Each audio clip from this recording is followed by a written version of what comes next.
안녕하세요. 아리따의 포근한 공간입니다. 오늘은 전 세계적으로 너무나도 유명한 1943년에 출간되어 아직까지도 많은 사랑을 받고 있는 어린 왕자를 소개하려 합니다. 어린 왕자는 어느새 어른이 되어버린 세상의 모든 아이들을 위한 동화, 어른들을 위한 동화로 널리 알려져 있습니다. 지금까지 250여 개 언어로 번역이 됐고 1억 부 이상의 판매고를 올리고 있는 엄청난 명작입니다. 우리나라에서도 그동안 400여 개 출판사에서 100종 이상의 번역본이 출간됐다고 하니까 정말 엄청난 책이죠. 어린 왕자는 책은 안 읽어봤어도 워낙에 명대사가 많아서 좋은 글귀들로 접해는 보셨을 거예요. 그 대표적인 대사로는 오직 마음으로 보아야 잘 보이는 거야. 가장 중요한 건 눈에 보이지 않아. 사막이 아름다운 건 어디엔가 샘을 감추고 있기 때문이야. 그리고 제가 좋아하는 여호와의 이야기를 비롯해서 더 많은 명대사들은 낭독을 하면서 이어가도록 할게요.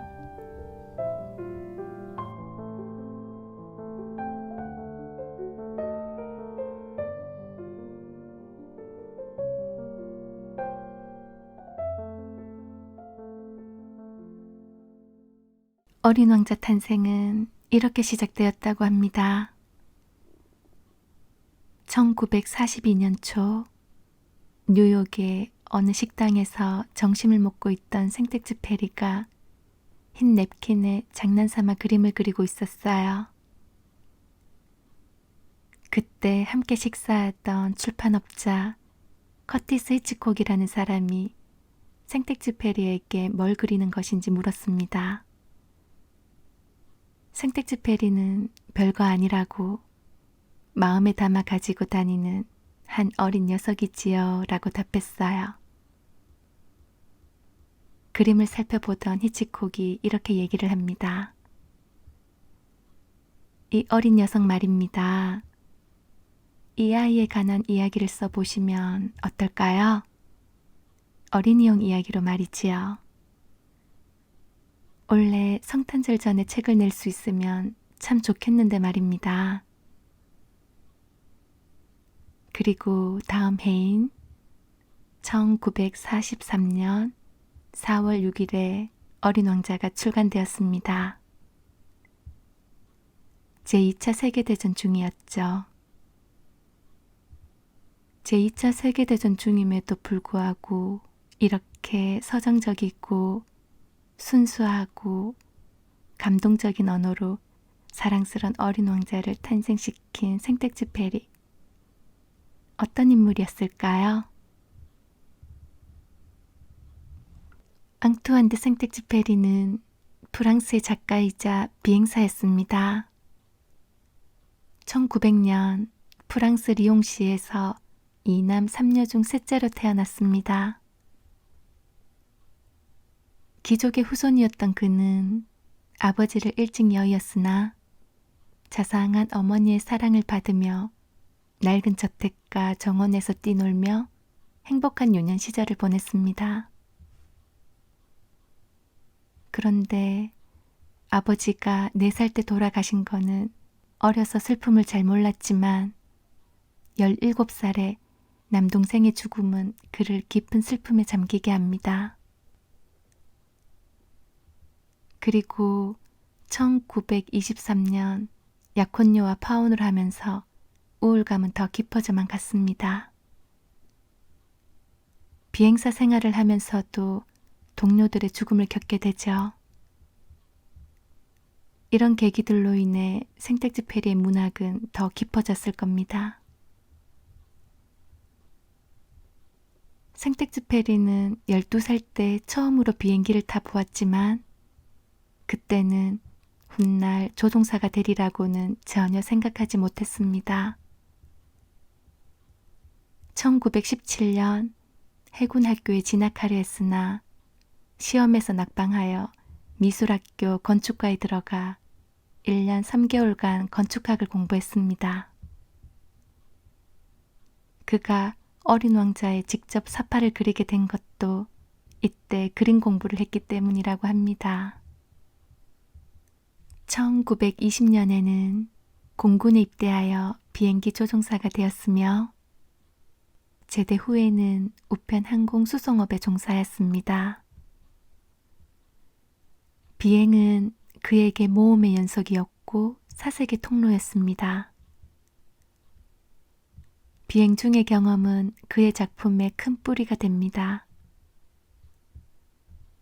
그렇게 작가이자 조종사로 활동하던 그는 1929년 최초의 본격적인 작품 남방 우편기를 출간하고 1931년에는 콘수엘로와 결혼한 뒤 야간 비행, 인간의 대지, 전시 조종사 등을 출간합니다.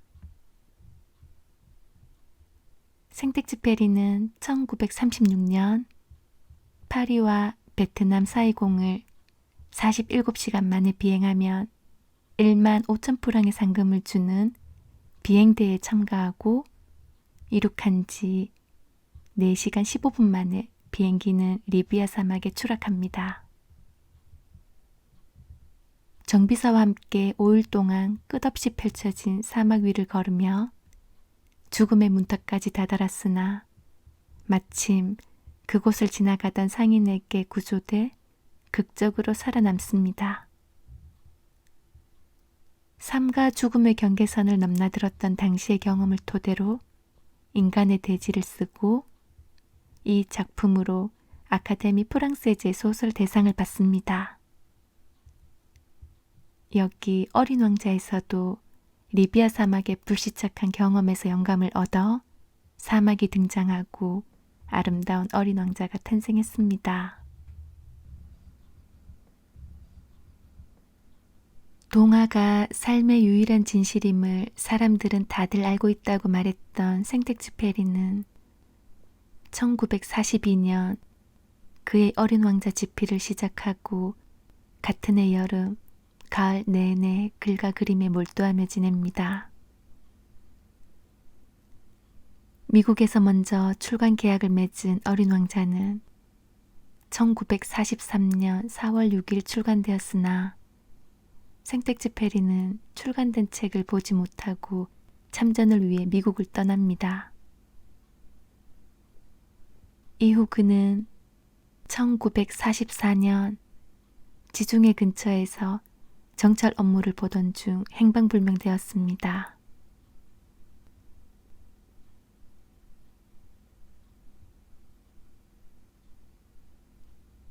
생텍쥐페리의 삶과 책 밖의 여담은 어린 왕자를 낭독하고 난 후 후반부에서 다시 이어가도록 할게요.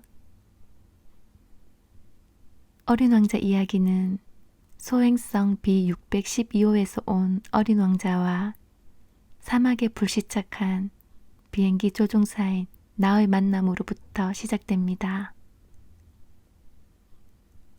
어린 왕자가 만난 소행성과 지구에 사는 이들의 이야기를 통해 진정으로 중요하고 소중한 것이 무엇이며 관계와 책임의 의미를 깨닫게 해주는 내용을 담고 있습니다. 그럼 이야기 속으로 들어가 볼게요. 이야기 들어가기 전에 책의 첫 장에는 생텍쥐페리가 레옹 베르트라는 친구에게 바치는 헌사로 시작됩니다.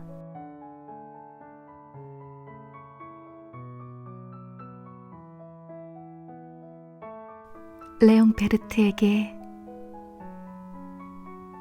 이 책을 어떤 어른에게 바치게 된 것을 어린이들이 용서해 주었으면 한다.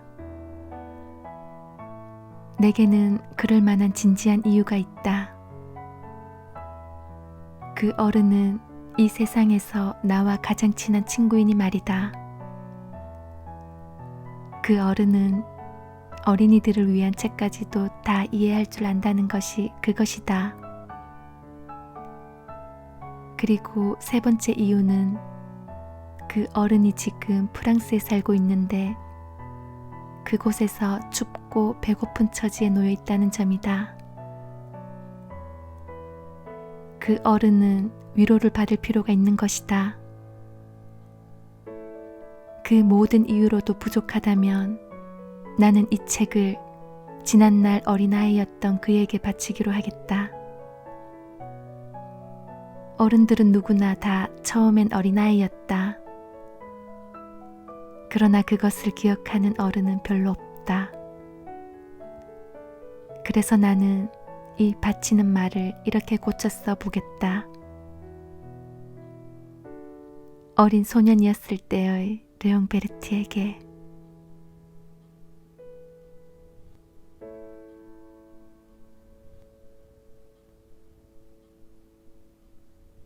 6살 적에 나는 실제로 겪은 이야기라고 하는 원시림에 관한 어떤 책에서 멋들어진 그림을 하나 본 적이 있다. 맹수를 꿀꺽 집어삼키는 보아구렁이 그림이었다. 위의 그림은 그걸 옮겨 그려본 것이다. 그 책에는 이렇게 적혀 있었다. 보아구렁이는 먹이를 씹지도 않고 통째로 집어삼킨다. 그러고는 더 이상 꼼짝도 하지 못한 채 6달 동안 잠만 자며 먹이를 소화시킨다. 그래서 나는 밀림 속에서의 온갖 모험들에 대해서 곰곰이 생각해 보았다. 그리고 나도 색연필을 가지고 나름대로 생전 처음 그려보는 그림을 하나 그리게 되었다. 내 그림 제1호였다. 그 그림은 이런 것이었다. 나는 그 걸작품을 어른들에게 보여주고 내 그림이 무서우냐고 물어보았다. 어른들은 대답했다. 모자가 뭐가 무서워? 내 그림은 모자를 그린 게 아니었다. 그것은 코끼리를 삼키고서 소화시키는 보아구렁이를 그린 것이었다. 그래서 나는 어른들이 알아볼 수 있도록 보아구렁이의 뱃속을 그려넣었다. 어른들에게는 언제나 설명을 해주어야 한다. 내 그림 제2호는 이런 것이었다. 어른들은 나더러 속이 보이건 안 보이건 간에 보아구렁이 그림 따위는 집어치우고 차라리 지리, 역사, 산수, 문법이나 열심히 공부해보는 것이 좋겠다고 충고해 주었다. 이리하여 나는 6살 때 화가로서의 멋진 꿈을 접을 수밖에 없었다. 내 그림 제1호와 제2호가 성공을 거두지 못한 것 때문에 낙담하고 만 것이었다. 어른들은 언제나 스스로는 아무것도 이해하지 못한다. 그러니 어린이들로서는 그들에게 매번 설명을 하고 또 해야 하니 피곤한 노릇이다. 그래서 다른 직업을 선택할 수밖에 없게 된 나는 비행기 조종하는 법을 배웠다. 나는 안 가본 곳이 없을 정도로 세상 곳곳을 날아다녔다. 지리 공부가 나에게 많은 도움이 된 것은 사실이다. 척 보기만 해도 중국과 애리조나를 구별할 수 있었으니까. 그것은 밤에 길을 잃었을 경우에 매우 유용한 것이다. 이리하여 나는 살아오는 동안 여러 믿음직한 사람들과 수많은 접촉을 갖게 되었다. 어른들 가운데 섞여 오랫동안 살아온 것이다. 나는 그들을 아주 가까이에서 볼 수 있었다. 그 덕분에 그들에 대한 내 생각이 썩 좋은 쪽으로 변한 건 아니다. 어른들 중에 좀 똑똑해 보이는 이를 만날 때면 나는 늘 간직하고 있던 내 그림제 1호를 가지고 그 사람을 시험해 보곤 했다. 정말이지 이 사람이 무언가 이해할 줄 아는 사람인지 궁금했던 것이다. 그러나 그 사람은 으레, 모자구나 하고 대답하는 것이었다. 그러면 나는 보아구렁이니 원시림이니 별이니 하는 이야기는 아예 꺼내지도 않았다. 나는 그가 알아들을 수 있는 얘기만 하게 되었다. 브릿지 게임이니 골프니 정치니 넥타이니 하는 것들에 대해 이야기하는 것이었다. 그러면 그 어른은 나같이 제대로 된 사람을 알게 된 것을 몹시 흐뭇하게 여겼다. 그래서 나는 서로 마음을 터놓고 이야기할 만한 상대도 없이 홀로 지내왔는데 6년 전 어느 날 사하라 사막에서 문득 비행기 고장을 만나게 되었다. 비행기 엔진의 어딘가가 파손된 것이다. 정비사도 승객도 없이 혼자였으므로 나는 그 어려운 수리를 손수해보겠다고 마음먹었다.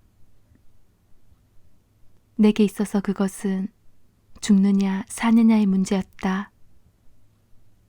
마실 물이 일주일분밖에 남아있지 않았던 것이다. 첫날 밤 나는 사람이 사는 곳에서 수말리 떨어진 사막에서 잠이 들었다. 드넓은 바다 한가운데에서 뗏목을 타고 표로하는 난파자보다도 훨씬 더 고립된 신세였다. 그러니 해가 뜰 무렵 어떤 기이한 목소리에 잠이 깬 내가 얼마나 놀랐을지 여러분은 상상할 수 있을 것이다. 그 목소리는 말했다.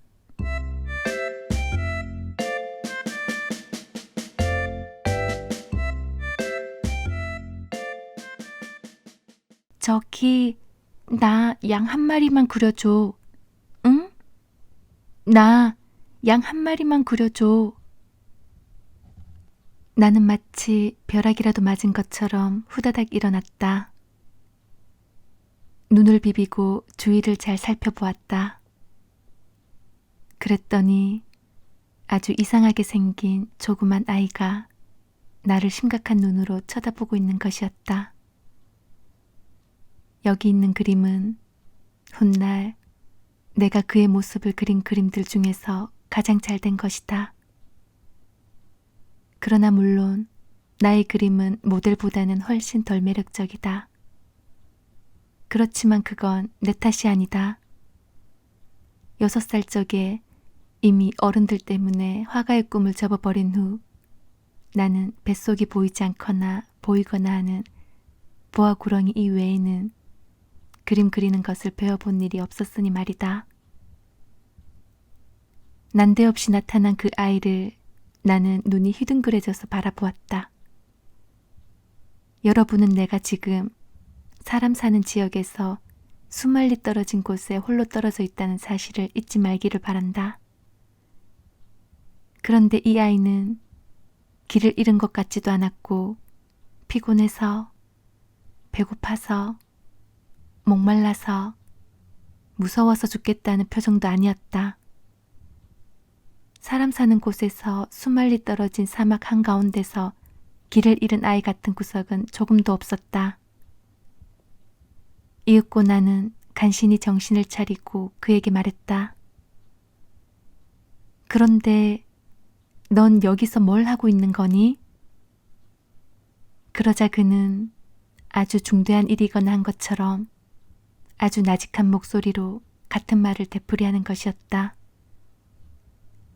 부탁이야. 나 양 한 마리만 그려줘. 너무나 갑자기 놀라운 일을 당하게 되면 감히 거역할 생각을 못하는 법이다.